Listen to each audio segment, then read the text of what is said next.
السلام عليكم ورحمة الله وبركاته، ازيكم يا حبايبي؟ عاملين ايه؟ وحشتوني كتير. النهارده زي ما احنا شايفين احنا في عالم الخيال. الله، ده بجد ايه التماثيل الجميلة دي يا هنود؟ طب المكان ده فين؟ هو المكان ده في مصر؟ في مصر. فين يا هنود؟ في شرم. احنا لسه جولتنا في شرم ما انتهتش، الجولة كبيرة جدا جدا. تعالوا بينا نبتديها مع بعض. والمكان القمر ده اللي احنا شايفينه في اسمه هوليوود. هوليوود.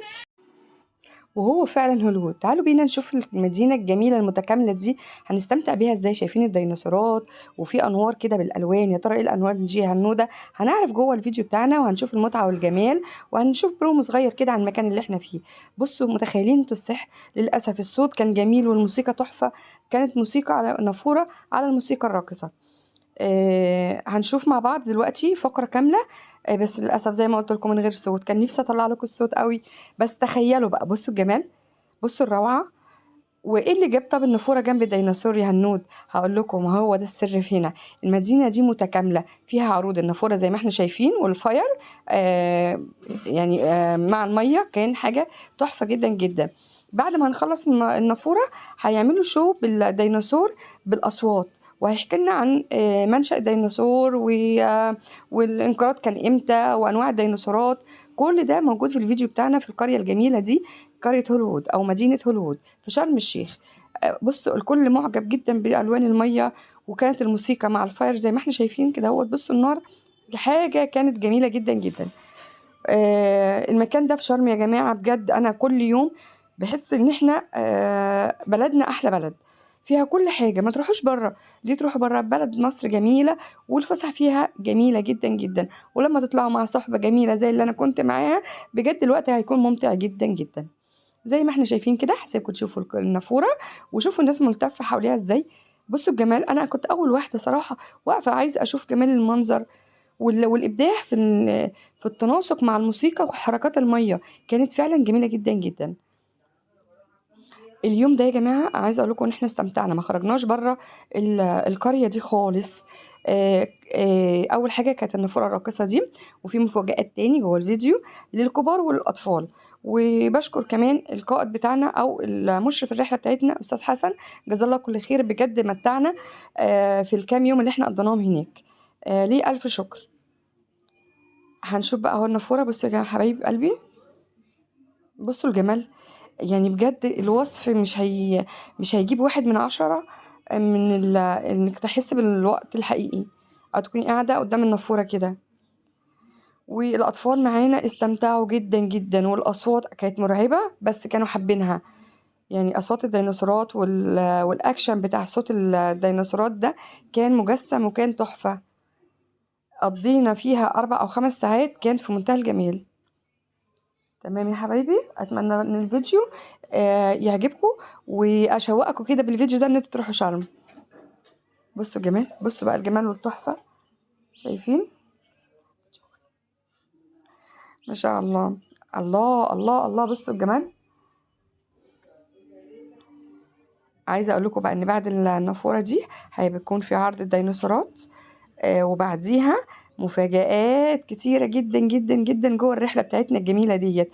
بجد برنامج 10/10. بصوا، انا افتكرت ان الموضوع انتهى. لا لا لا، لسه بدري يا جماعه، الموضوع ما انتهاش معانا ابدا. انا كمان مسرعه لكم الفيديو علشان اوريكم كل حاجه، ما قصش حاجه من الفيديو. شوفوها على السريع بس ما احرمكمش منها. ولينا جوله كمان، الجوله اللي هتكون الاخيره ان شاء الله الفيديو اللي جاي في شرم. اتمنى يا رب ان هي تعجبكم، انا عجبتني جدا جدا جدا، وكان ختامها مسك. عيطت كتير وانا ماشيه، فعلا كنت مستمتعه. بس ان شاء الله السنه الجايه اطلع نفس الرحله ومع نفس الصحبه. بصوا بقى عرض الشو بتاع الديناصورات زي ما احنا شفنا على السكرين الكبيره. وهنا في اصوات، والمفروض ان الديناصور ده بيتحرك. انتوا متخيلين الوضع؟ بصوا الديناصور بيتحرك يمين وشمال مع الاصوات، مع صوت الفيديو التسجيلي اللي بيتكلم عن الديناصورات. بجد كانت متعة، وكنا متشوقين جدا جدا لكل لحظة في المكان. وزي ما شفتوا في المدخل بتاع القرية من بره أماكن تصوير لماكيتات لتماثيل بتاعت أفلام حقيقية بتاعت هوليوود. يعني كانت تحفة، وكانت كلها صراحة إبداع. زي ما احنا شايفين اهو. بص النافورة عشان أنا مسرعة الفيديو، يعني جرى لها حاجة يعني. لسه شايفين. ما شاء الله. الجو بقى لما النافورة والمية هديت، هنا بقى بص شايفين الديناصور بيتحرك يمين وشمال بالأصوات. كان متعة، أنا حاسة كنت في فيلم أجنبي مش في أرض مصرية، لا والله أنا كنت في فيلم أجنبي. تمام كده بقى، خلاص كده بنعمل بقى برومو للقرية واللي بيحصل فيها في الأيام العادية. يعني احنا كمان بصوا احنا كنا مبسوطين جدا احنا وأصحابنا. يا رب إن شاء الله عقبال المرة الجاية نبتدي بقى ندخل بقى على الجمال والروعة بتاع القرية بتاعتنا اللي احنا فيها هوليوود. هنشوف مع بعض دلوقتي التنورة، رقص التنورة، وهيكون في رقص شرقي زي ما احنا شايفين في البرومو كده، و هيفرحوا الأطفال في الآخر وهيخلوهم يشاركوهم في الرقصات الشعبية بتاعتهم دي. هي كانت فرقة للفنون الشعبية، بس صراحة كانت ممتعة جدا جدا. أسيبكم تتفرجوا لحظة مع البرومو بتاع المدينة أو القرية اللي احنا فيها. بص الزحمة قد ايه. احنا الحمد لله كنا طالعين في جو مش برد ومش حر. كنا في شهر 6، فالدنيا كانت رايقة جدا جدا زي ما احنا شايفين اهو برومو المدينة. وابتدى بقى التنورة، انا بحبها جدا. لو تفتكروا في الفيديو اللي قبل كده كنت انا لابسة التنورة وكنت عملت بروت كده بيها. كان جميلة صراحة. بصوا انا جريتهولكوا، يعني الراجل يا عيني صعبان عليا. في السرعة بتتحرك بطريقة جميلة. الحمد لله. بجد يا جماعة روحوا القرية دي هتستمتعوا بيها جدا جدا جدا.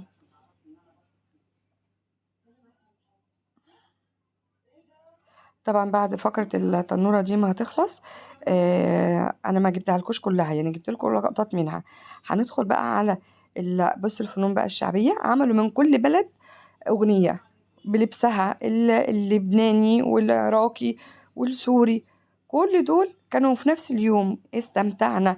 احنا رايحين وكان النهار بيشقشق، مروحين الفندق والنهار كان ابتدى يظهر. عفوا يا جماعة. تمام. بصوا جمال بقى الرقصات والموسيقى. للأسف الموسيقى مش قادرة ان انا اسمعها لكم، بس يكفيني ان انا اشارككم معايا ال الفيديو والفقرات. وعايزة اقول لكم كمان ان الفرقة دي فرقة فنون شعبية، ما شاء الله كانوا ممتازين وهم مصريين، بس عملوا كل البلاد اكنهم كل بلد هم منها. الله يرزقهم الخير يا رب. وكمان عملوا فقرة في الآخر كده مع الأطفال، صراحة كانت جميلة جدا. هم لقوا الأطفال هيناموا بقى، هم مش فاهمين اللغة اللي بتتقال مع كل موسيقى أو كل بلد، فجم في الآخر بقى وظبطوهم وجمعوهم فوق على الستيج مع بعض ونزلوا بيهم ورقصوا بيهم، اللي هو الرقص بقى النوبي بتاعنا الجميل بألوان الزي بتاعهم المبهج بجد، اللي يخليك يعني مقبل على حياة جميلة. اهو ادي احنا جبنا في سيرة القط جه اللبس ينط. بصوا الالوان والموديلات بتاعت اللبس بتاعنا جميلة، حاجة كده عظمة. عايزة اقول لكم بقى ان ابتدى الاطفال لما شافوا الالوان دي، انا يعني ما صورتهمش من ورايا، ابتدوا يندمجوا بقى معاهم. بصوا وبيرقصوا هم قالوا لهم اعملوا نفس الحركات اللي احنا بنعملها، فكانوا واقفين عمالين بقى مستمتعين جدا جدا وانا كنت معاهم. اهو بص هيبتدوا بقى ينزلوا اهو، وهياخدوا بقى الاطفال وياخدوا جولة كده ما بيننا بين الجروب بتاعنا. شايفين ازاي كان دمهم زي العسل. اتمنى يا رب ان الفيديو يكون عجبكم وما كنتش تقيل عليكم، والمكان دوت تحبوه واول ما تروحوا شرم تسالوا عليه على طول. بصوا الفيل اللي هناك دوت كان فيه مجموعه بقى من الحيوانات بالطريقه المجسمه الكبيره ديت. بصوا بقى اخدوا كل الاطفال اللي كانوا معانا، بصوا بقى وبيقولوا لهم اعملوا زينا. حتى في حد كبير اهو برضو، يعني هو كبير مش في السن. بصوا الصغننه الجميله دي كانت سكر، كانت قمره. ومعانا الامارات بتوعنا بتوع الرحله، وفريدة القمر ما شاء الله ربنا يحميها ويحفظها. بصوا يا جماعة أنا عايزة أطلع معاكم، أنا ماليش دعوة.